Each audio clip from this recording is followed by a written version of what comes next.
Perkenalkan, nama saya Angelina Debiring dengan NIM 25140143, Program Studi Teknik Informatika, Fakultas Ilmu Komputer, Universitas Indonesia Timur. Di sini saya akan memberikan tutorial bagaimana cara memasang atau merakit komputer menggunakan Cisco IT Essential Virtual Desktop. Baik, langsung saja kita mulai. Langkah awal yang akan kita gunakan yaitu memasang power supply. Jadi bentuk power supply-nya itu seperti ini. Nah, power supply ini adalah suatu komponen pada komputer yang memberikan tegangan atau arus listrik kepada komputer lainnya. Bisa sesuaikan.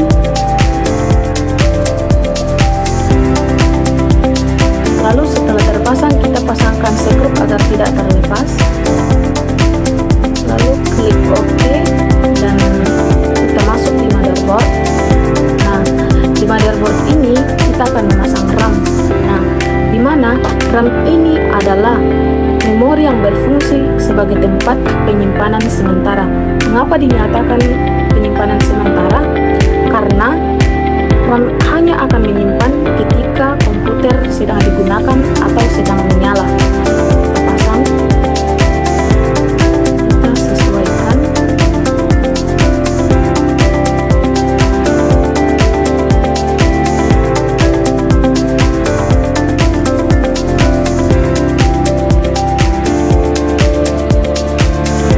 Nah, setelah terpasang kita kunci.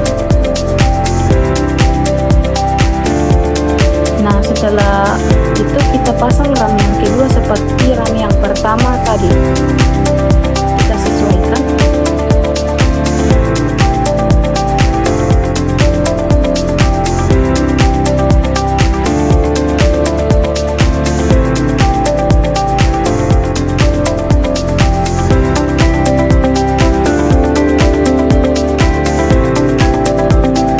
Setelah terpasang kita kunci.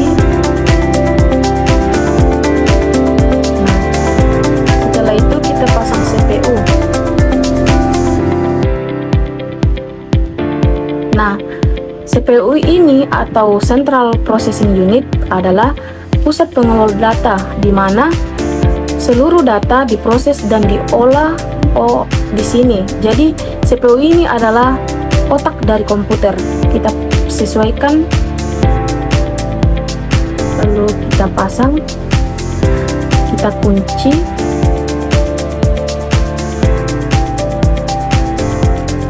Lalu kita pasangkan thermal compound. Nah, thermal compound ini adalah atau biasa disebut dengan pastel. Gunanya di sini dia adalah pengantar panas yang diaplikasikan di antara komponen penghasil panas seperti CPU atau GPU dan sistem pendinginnya seperti heatsink. Kita pasang. Lalu kemudian heatsink atau pendingin CPU kita pasang. Nah, heatsink ini fungsinya untuk mendinginkan suhu komponen komputer. Kita kunci, lalu kabelnya kita sesuaikan, lalu kita pasang.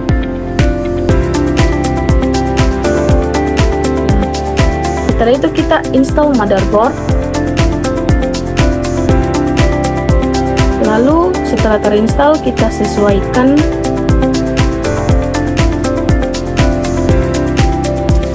Lalu kita pasangkan sekrupnya agar tidak terlepas.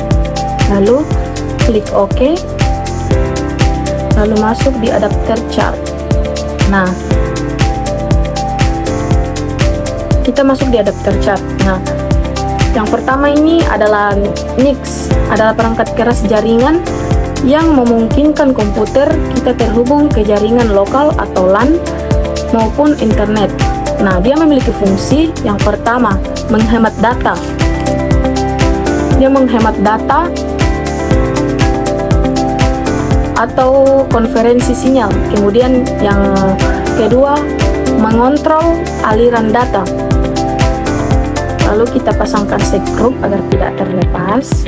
Kita masuk di wireless NIC. Nah, wireless NIC ini adalah komponen perangkat keras yang memungkinkan komprehensif laptop atau komponen desktop terhubung ke jaringan tanpa kabel.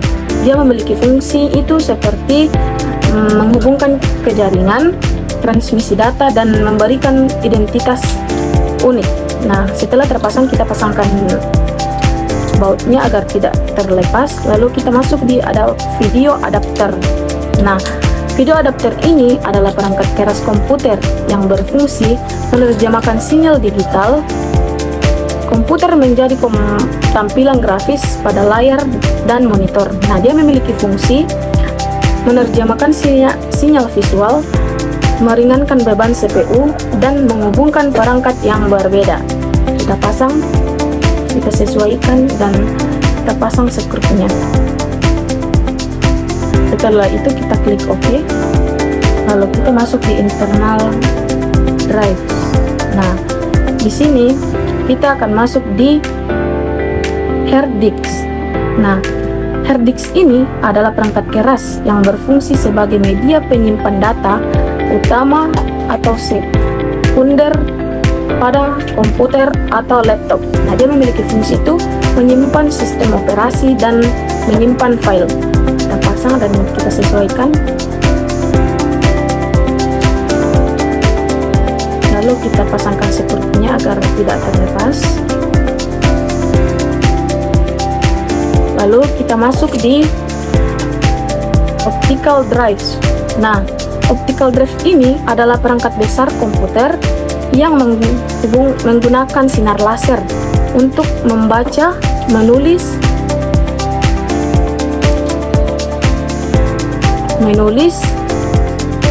menghapus data dari media cakram optik seperti CD dan lain-lain. Kita pasang.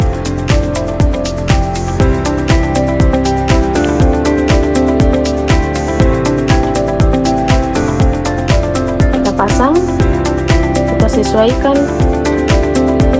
Lalu kita pasangkan sekrupnya agar tidak terlepas. Lalu kita masuk di floppy drive. Nah, floppy drive ini adalah perangkat keras komputer yang berfungsi untuk membaca dan menulis data. Kita pasang dan kita sesuaikan.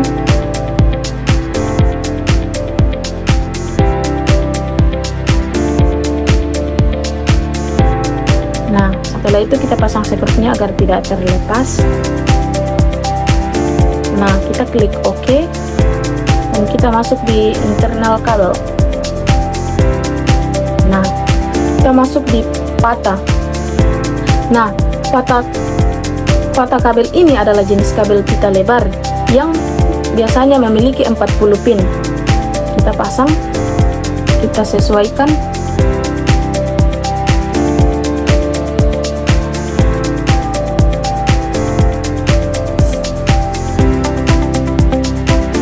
Lalu kita masuk di floppy kabel.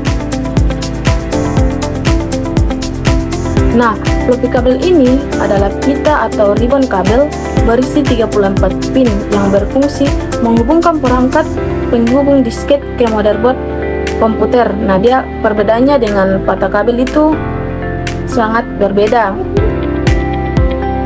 Kalau kita pasang, kita sesuaikan.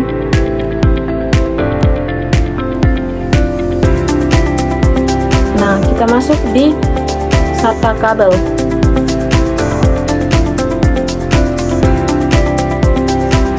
Nah, SATA kabel ini adalah kabel yang berfungsi untuk menghubungkan perangkat penyimpan seperti hard disk dan drive optik ke motherboard komputer. Kita pasang, kita sesuaikan. Lalu kabel-kabel yang ada di dalam sini kita pasang dan sesuai yang diarahkan. Kita sesuaikan. Kabel yang ini kita pasang, kabel yang ini kita sesuaikan.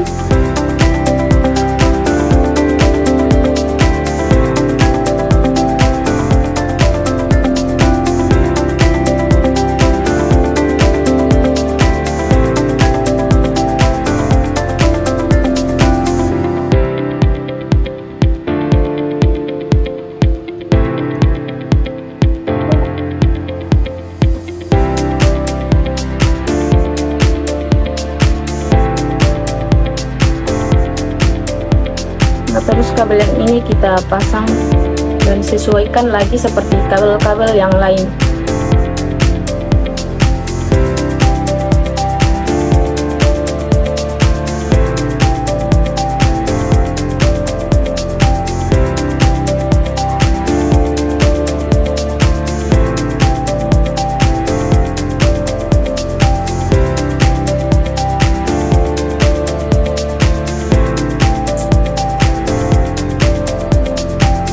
Sesuaikan.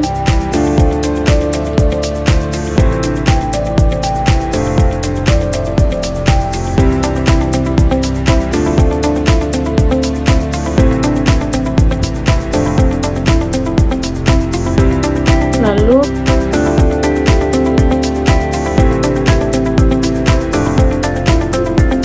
terpasang.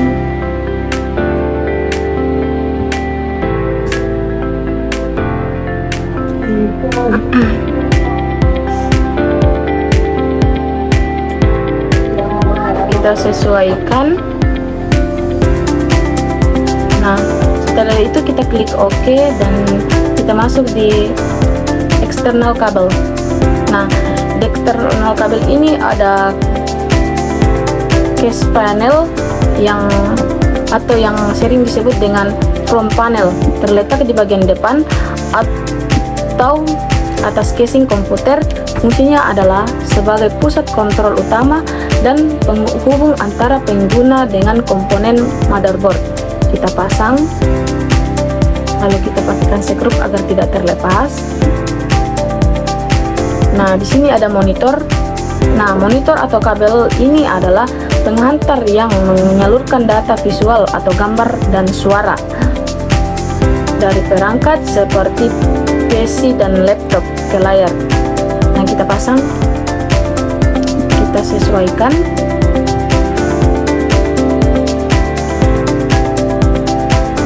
Nah, di sini ada kabel keyboard. Kabel keyboard ini adalah komponen fisik atau perangkat lain. Fungsinya adalah menyalur daya listrik dan transfer sinyal data secara langsung ke sistem, memastikan perangkat keras input ini berfungsi dengan baik. Kita sesuaikan. Lalu di sini ada kabel mouse. Nah, mouse ini adalah komponen fisik yang menghubungkan mouse di komputer. Fungsinya adalah menyalurkan data, penggerak dan klik secara stabil, serta mengalirkan daya listrik secara langsung tanpa menyalurkan baterai tambahan. Kita pasang, kita sesuaikan.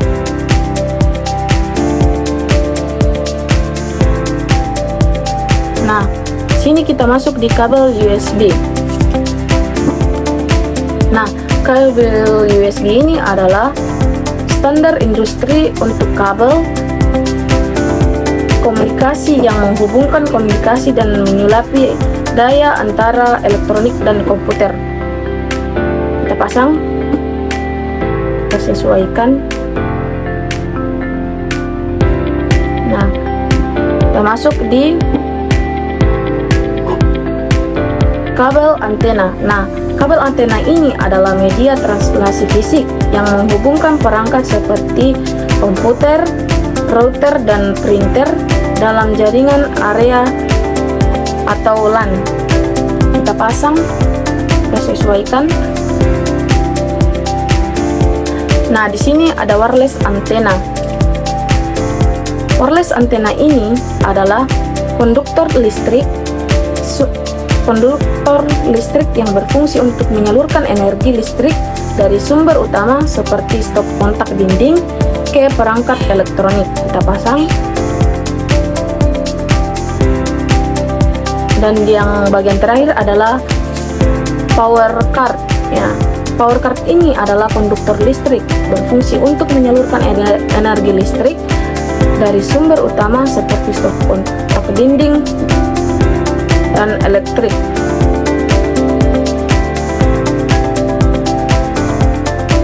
Kita sesuaikan dan kita pasang. Nah, setelah kita rakit, mungkin contohnya seperti ini. Nah, baik, mungkin itu saja dari saya.